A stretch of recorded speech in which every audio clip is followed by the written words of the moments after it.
Hi friends, welcome to yet another episode of Lakshmi's Cooking Stories. ഇന്ന് ഞാനൊരു see ഫുഡിൻ്റെ recipe ആയിട്ടാണ് വന്നിട്ടുള്ളത്. കാഷ്യൂ പ്രോൺ കറി. ഭയങ്കര ക്രീമി ടെക്സ്ചറിലുള്ള നല്ലൊരു യമ്മി റെസിപ്പിയാണ്. അപ്പോൾ അതെങ്ങനെയാണ് പ്രിപ്പയർ ചെയ്യണമെന്ന് നമുക്കൊന്ന് നോക്കാം. കാഷ്യൂ പ്രോൺ കറിയുടെ ഫസ്റ്റ് കുക്കിംഗ് സ്റ്റെപ്പ് എന്ന് പറയുന്നത് അതിൻ്റെ മാരിനേഷനാണ്. ഞാനിവിടെ 1 കിലോ പ്രോൺസ് ക്ലീൻ ചെയ്ത് ഡീവെയിൻ ചെയ്ത് വെച്ചിരിക്കുകയാണ്. 1 കിലോ പ്രോൺ ക്ലീൻ ചെയ്തെടുക്കുമ്പോൾ നമുക്കൊരു 1/2 കിലോയോളം കിട്ടും. അത് നമുക്കൊരു ബൗളിലോട്ട് ഇട്ട് കൊടുക്കാം.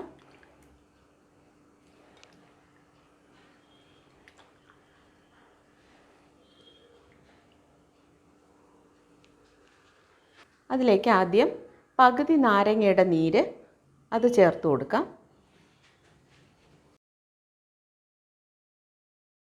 ഒരു 1/4 ടീസ്പൂൺ മഞ്ഞൾ കൂടെ ചേർത്ത് കൊടുക്കാം. ഒരു 1/4 ടീസ്പൂൺ ഉപ്പ് കൂടെ ചേർക്കുകയാണ്. ഒരു 1/2 ടീസ്പൂൺ കുരുമുളക് പൊടിച്ചതുകൂടെ നമുക്ക് ചേർത്ത് കൊടുക്കാം. എന്നിട്ട് നമുക്ക് നന്നായിട്ടിത് യോജിപ്പിക്കാം.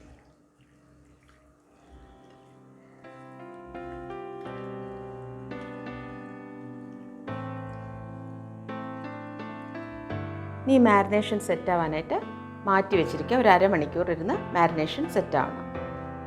പ്രോണിൻ്റെ മാരിനേഷൻ സെറ്റാവുന്ന ടൈം കൊണ്ട് നമുക്ക് ബാക്കി പ്രിപ്പറേഷൻസ് ഒക്കെ ചെയ്യാം. ഒരു ചെറിയ കടായി എടുത്തിട്ട് അതിലൊരു 1/2 ടീസ്പൂൺ ബട്ടർ ചേർത്ത് കൊടുക്കുക. ഈ കറിയിലെ ഒരു പ്രധാന ഇൻഗ്രീഡിയൻ്റ് ആണ് കാഷ്യൂ എന്ന് പറയുന്നത്. അപ്പോൾ നമുക്ക് ആ കാഷ്യൂ ഒന്ന് വറുത്ത് മാറ്റി വയ്ക്കണം. അതിന് വേണ്ടിയിട്ടാണ് ബട്ടർ. ഈ പ്രിപ്പറേഷൻ നമ്മൾ ചെയ്യുന്നത് ബട്ടറിലാണ്. അപ്പോൾ ഇത് കാഷ്യൂ വറുത്ത് കോരേണ്ടതും ബട്ടറിൽ തന്നെയാണ്. ബട്ടർ ചൂടായി ഇനി നമുക്കതിലേക്ക് കാഷ്യൂ ഇട്ട് കൊടുക്കാം. ഞാനിവിടെ 100 ഗ്രാം കാഷ്യൂ ആണ് എടുത്തിട്ടുള്ളത്. അത് നമുക്കൊന്ന് ചെറിയ ബ്രൗൺ കളറാവുന്നവരെ വറുക്കാം.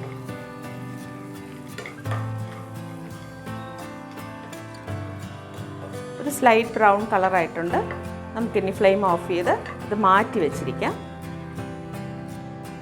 ഇനി നമുക്കിതിൻ്റെ അടുത്ത പ്രിപ്പറേഷൻ സ്റ്റേജ്, ഫൈനൽ പ്രിപ്പറേഷൻ സ്റ്റേജിലോട്ട് കിടക്കാം. ഞാനിവിടെ ഒരു മൺചട്ടിയാണ് എടുത്തിരിക്കുന്നത്. നമുക്ക് നോർമൽ നോൺ സ്റ്റിക്ക് കടായിയോ ഏത് പാത്രം വേണോ യൂസ് ചെയ്യാം. മൺചട്ടിയിലാകുമ്പോൾ കുറച്ചുകൂടി ടേസ്റ്റ് ആയിരിക്കും. ചട്ടി ചൂടാകുമ്പോഴത്തേക്കും നമുക്കിതിലേക്ക് 1 ടീസ്പൂണോളം ബട്ടർ ആഡ് ചെയ്യാം.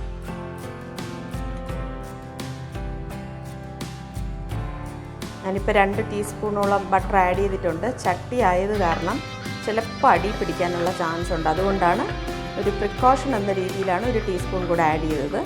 നോൺ സ്റ്റിക്ക് പാനിലൊക്കെ ആണെങ്കിൽ 1 ടീസ്പൂൺ മതിയാവും. അപ്പോൾ ചട്ടി ആയതുകൊണ്ട് 2 ടീസ്പൂൺ ആഡ് ചെയ്യും. ബട്ടർ മെൽറ്റായി. ഇനി നമുക്കിതിലേക്ക് ഒരു കഷ്ണം കറുവാപ്പട്ട, ഒരു 3 ഏലക്ക മുഴുവനായിട്ട്,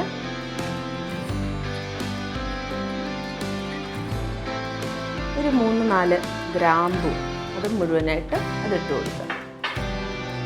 ജസ്റ്റ് ഒന്ന് ചട്ടി നല്ല ചൂടായിട്ടുണ്ട്. അപ്പം നമുക്കിനി ഫ്ലെയിം വളരെ ലോയിലേക്ക് വയ്ക്കാം. ഇനി അത് ജസ്റ്റ് ഒന്ന് സോട്ട് ചെയ്തതിന് ശേഷം അതിലേക്ക് ധാരാളം കറിവേപ്പില ആഡ് ചെയ്ത് കൊടുക്കുക.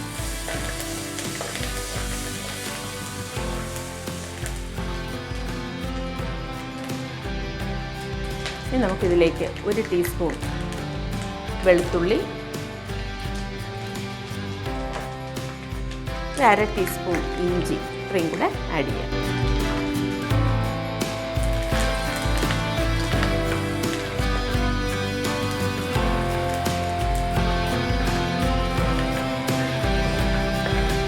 വെളുത്തുള്ളിയുടെയും ഇഞ്ചിയുടെയും ആ ഒരു റോ സ്മെല്ല് മാറുന്നത് വരെ ചെറുതായിട്ടൊന്ന് സോട്ട് ചെയ്ത് കൊടുക്കുക. ഇനി നമുക്കതിലേക്ക് ചെറിയ 2 സവാള കുഞ്ഞായിട്ട് നുറുക്കിയത് ആഡ് ചെയ്യാം. ഈ ടൈമിൽ നമുക്കൊരു 1/2 ടീസ്പൂൺ ഉപ്പ് കൂടെ ആഡ് ചെയ്ത് കൊടുക്കാം. മാരിനേഷൻ ടൈമിൽ നമ്മൾ കുറച്ച് ഉപ്പ് ആഡ് ചെയ്തിട്ടുണ്ട്. ഇനി സവാള നന്നായിട്ട് നമുക്ക് വഴറ്റിയെടുക്കാം. ഇതിൻ്റെ ക്രിസ്പിനെസ് മാറുന്നത് വരെ നന്നായിട്ട് വഴറ്റണം.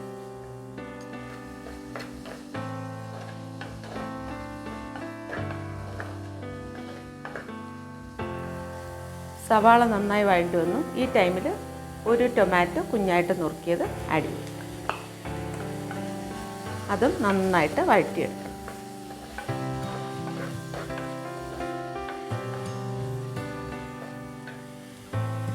ടൊമാറ്റോയും നന്നായിട്ട് വഴണ്ടിട്ടുണ്ട്. ഈ ഒരു ടൈമിൽ 5 മുതൽ 6 വരെ ഗ്രീൻ ചില്ലി ഇങ്ങനെ രണ്ടായിട്ട് കട്ട് ചെയ്തത് അവരവരുടെ എരിവിൻ്റെ ടോളറൻസ് ലെവൽ അനുസരിച്ച് അതുകൂടെ ഇതിലേക്ക് ചേർത്ത് കൊടുക്കുക.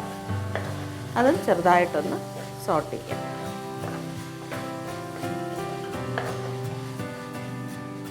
നമുക്ക് ഈ ടൈമിൽ ഒരു 1/4 ടീസ്പൂൺ മഞ്ഞൾപ്പൊടി ഇതിലേക്ക് ചേർക്കാം. ഒപ്പം തന്നെ നമുക്കൊരു 1/2 ടീസ്പൂൺ കുരുമുളക് പൊടി കൂടെ ചേർത്ത് കൊടുക്കാം. നമ്മൾ മാരിനേറ്റ് ചെയ്തപ്പോഴും 1/2 ടീസ്പൂൺ ചേർത്തിട്ടുണ്ട്. അപ്പോൾ എരിവൊക്കെ അവരവരുടെ ടോളറൻസ് ലെവൽ അനുസരിച്ചാണ്, അതെപ്പോഴും ഓർക്കുക.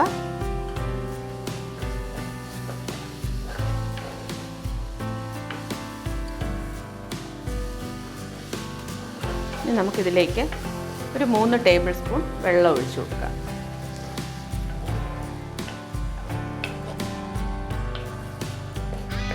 ഫ്ലെയിം വളരെ ലോയിലേക്ക് വയ്ക്കുക. ഇതെല്ലാം നന്നായിട്ടൊന്ന് കുക്കായി വരാൻ വേണ്ടിയിട്ടാണ്. അടച്ചൊന്നും വേവിക്കേണ്ട കാര്യമില്ല. ഫ്ലെയിം വളരെ ലോയിലായിരിക്കണം, അത് ശ്രദ്ധിക്കുക. നമുക്കൊന്ന് വെയിറ്റ് ചെയ്യാം. ടൊമാറ്റോ സവാളയൊക്കെ ആവശ്യത്തിന് പാകമായിട്ടുണ്ട്. അതിൽ ബട്ടറൊക്കെ തെളിഞ്ഞു വന്നു. ഈ ടൈമിൽ നമ്മൾ മാരിനേഷന് വെച്ചിരുന്ന പ്രോൺസ് ഇതിലേക്ക് ഞാൻ ആഡ് ചെയ്യുകയാണ്.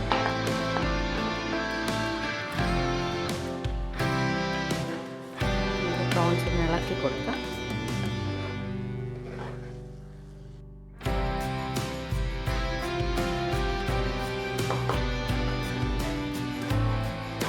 ടൈനി പ്രോൺസ് ആണെങ്കിൽ ഒരു 2 മുതൽ 3 മിനിറ്റ് വരെ മതി അതിൻ്റെ കുക്കിംഗ് ടൈം. ഇത് ഇച്ചിരി വലുതാണ്, അത് കാരണം ഒരു 8 മിനിറ്റോളം എടുക്കും. അപ്പം നമുക്കിത് അടച്ച് വളരെ ലോ ഫ്ലെയിമിൽ ഒരു 8 മിനിറ്റോളം വേവിക്കാം. ഫ്ലെയിം വളരെ ലോ ആയിരിക്കണം.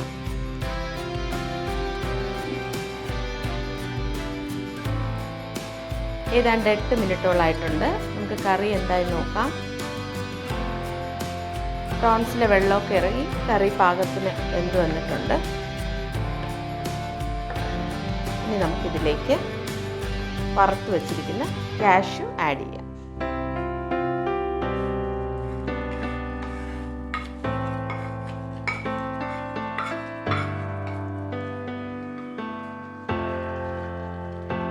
കാഷ്യൂ ഇട്ടിട്ട് ചെറുതായിട്ടൊന്ന് ഇളക്കി.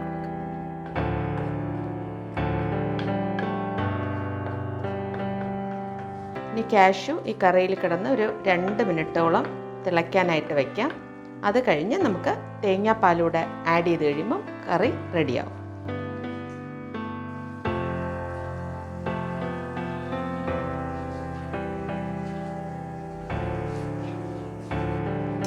ഇനി നമുക്കിതിലേക്ക് ഫൈനൽ ഇൻഗ്രീഡിയൻ്റ് ആയിട്ടുള്ള തേങ്ങാപ്പാൽ ആഡ് ചെയ്ത് കൊടുക്കാം. ഞാനിവിടെ 1 കപ്പ് തേങ്ങാപ്പാലാണ് എടുത്തിട്ടുള്ളത്. അതായത് പകുതി തേങ്ങയുടെ പാല് നല്ല തിക്കായിരിക്കണം. അത് ഞാനിവിടെ ആഡ് ചെയ്യാം.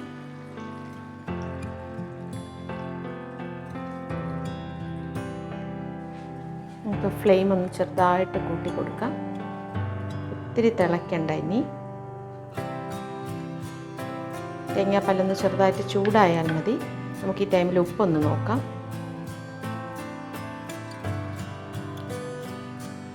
ഉപ്പൊക്കെ പാകത്തിനുണ്ട്. ഇതൊന്ന് തിളയ്ക്കട്ടെ.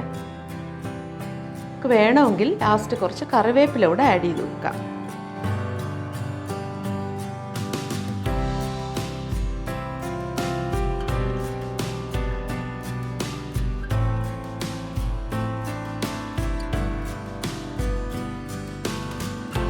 കറി പാകത്തിന് വെന്ത് വന്നിട്ടുണ്ട്. നമുക്കിനി ഫ്ലെയിം ഓഫ് ചെയ്യാം. ഈ ടൈമിൽ എൻ്റെ ചാനൽ ആദ്യമായി കാണുന്നവർ ചാനൽ സബ്സ്ക്രൈബ് ചെയ്യാൻ മറക്കരുത്. ഒപ്പം തന്നെ വീഡിയോ ലൈക്കും ഷെയറും ചെയ്യുക. ഈ കറി ബെസ്റ്റ് കോമ്പിനേഷൻ എന്ന് പറയുന്നത് വൈറ്റ് റൈസിൻ്റെ കൂടെയാണ്. ഒപ്പം തന്നെ ചപ്പാത്തി, അപ്പം ഇതിൻ്റെ കൂടെ എല്ലാം നല്ല കോമ്പിനേഷനാണ്. അപ്പോൾ എല്ലാവരും ഈ കറി തീർച്ചയായിട്ടും ട്രൈ ചെയ്ത് നോക്കുക.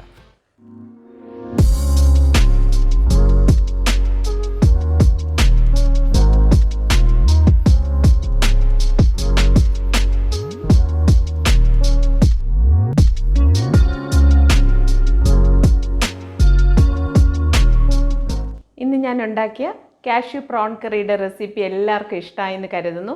നല്ല ക്രീമി ടെക്സ്ചറാണ്. നിങ്ങൾക്ക് കണ്ടു കഴിഞ്ഞപ്പോൾ മനസ്സിലായി കാണുമല്ലോ. ജീര റൈസിൻ്റെ കൂടെയൊക്കെ ബെസ്റ്റ് കോമ്പിനേഷനാണ്. പ്ലസ് ഇപ്പോൾ അപ്പം, ചപ്പാത്തി അങ്ങനെ എല്ലാത്തിൻ്റെ കൂടെയും നല്ലൊരു കോമ്പിനേഷനായിട്ടുള്ള കറിയാണ്. കുഞ്ഞുങ്ങൾക്കൊക്കെ നല്ല ഇഷ്ടപ്പെടും. കാരണം അധികം എരിവൊന്നും ഇല്ലാത്ത ഒരു കറിയാണിത്. ഒരു സീ ഫുഡാണ്. അപ്പോൾ എല്ലാവരും തീർച്ചയായിട്ടും ഈ റെസിപ്പി ട്രൈ ചെയ്ത് നോക്കുക. ഒപ്പം തന്നെ എൻ്റെ വീഡിയോ ആദ്യമായി കാണുന്നവർ ചാനൽ സബ്സ്ക്രൈബ് ചെയ്യാൻ മറക്കരുത്. ഈ വീഡിയോ ലൈക്കും ഷെയറും ചെയ്യുക. അപ്പോൾ പുതിയ പുതിയ കുക്കിംഗ് വീഡിയോസുമായി വരുന്നത് വരെ എല്ലാവർക്കും നല്ലൊരു ദിവസം ആശംസിക്കുന്നു. Take care. ബൈ.